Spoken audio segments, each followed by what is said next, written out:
முதல்வர் படைப்பகங்கள்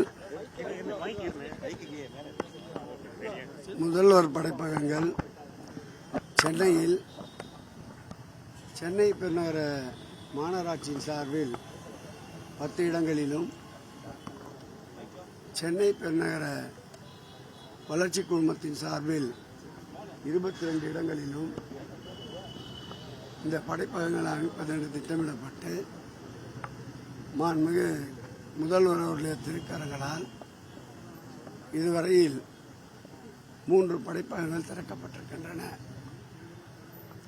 வருகின்ற 25ஆம் தேதிக்குள் 10 படைப்பகங்கள் மாண்புமிகு முதல்வர் அவர்கள் பொற்கரங்களால் திறக்கப்பட உள்ளது.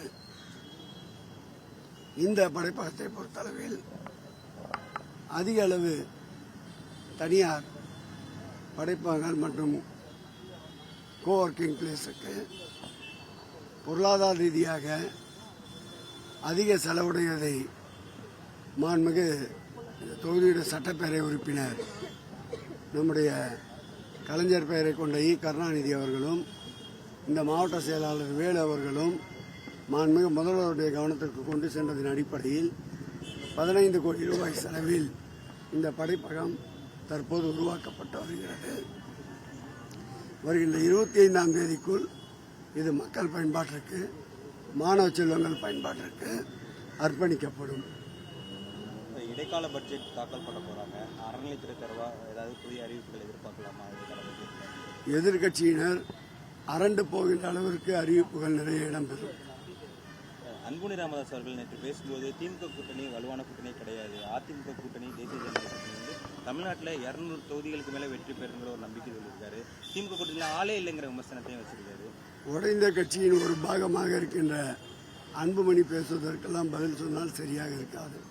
முதல்வர் பொய் சொல்வதையே சொல்லியிருக்காரு. 7% என்பது நாங்க இது பண்ணதுங்கிற மாதிரி எடப்பாடி பழனிசாமி பேசியிருக்காரு.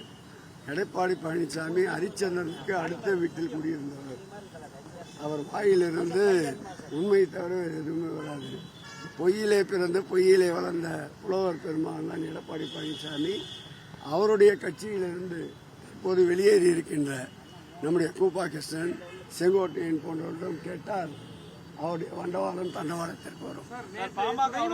தெரியும், அதுதான் அவருக்கும் தெரியும். கருத்து கேட்க சென்றவர்களை நீங்க ஆட்களை வைத்து அடிச்சிட்டீங்கன்னா ஆதவர்ஜனாவும் நிர்மல்குமார் அவர் சொல்றதை நீ அப்படியே பேசக்கூடாது. என்ன நடந்த பப்ளிக்கும் தாவக்காக தான் சண்டை. எந்த ஊடகமாவது நீங்க பொதுமக்கள் பாதிக்கப்பட்டு தாக்குதலுக்கு உள்ளாக்கப்பட்டு ராஜீவ்காந்தி மருத்துவமனையில் சிகிச்சை பெற்று வருகிறார்கள், அதை குறித்து யாராவது பேச்சு எடுத்து போட்டீர்களா? வெறும் அவர்கள் சொன்னதையே பதிவு செய்கிறீர்கள். உண்மை நிலையை களத்திற்கு சென்று விசாரியுங்கள். அதே போன்று பாதிக்கப்பட்டு ராஜீவ்காந்தி மருத்துவமனையில் அனுமதிக்கப்பட்டிருப்பவர்கள் யார் என்பதை விசாரியுங்கள். முழுக்க முழுக்க பொதுமக்கள். இது பொதுமக்களுக்கும் அந்த இயக்கத்தை சார்ந்த அந்த கட்சியை சார்ந்தவர்களுக்கும் இடையே ஏற்பட்ட மோதல். எப்படி பனையூரிலே பிரச்சனைகள் மோதல்கள் தொடர்ந்து கொண்டிருக்கின்றதோ அதே போன்ற ஒரு மோதல் தீர விசாரித்து உண்மையை மக்களுக்கு தெரிவிங்க. குறிப்பா சென்னையில வந்து வர சட்டப்பேரவை தேர்தலில் எல்லா கட்சியுமே சென்னையில வெற்றி பெறுவதற்கு வந்து மூலமா இருக்காங்க. சென்னையில திமுகவின் இருவர்ண கொடிதான் பட்டொலி வீசி பறக்கும். கிழக்கு சூரியன் உதிக்கின்ற இடம். ஆகவே சூரியனை சின்னமாக கொண்டிருக்கின்ற இந்த இயக்கம்தான் சுடரொளி வீசி பறக்கும். செயின்ட் ஜார்ஜ் கோட்டை என்னாலும் எங்கள் முதல்வர் வசம். அது எந்த சக்தியாலும் தடுக்க முடியாது.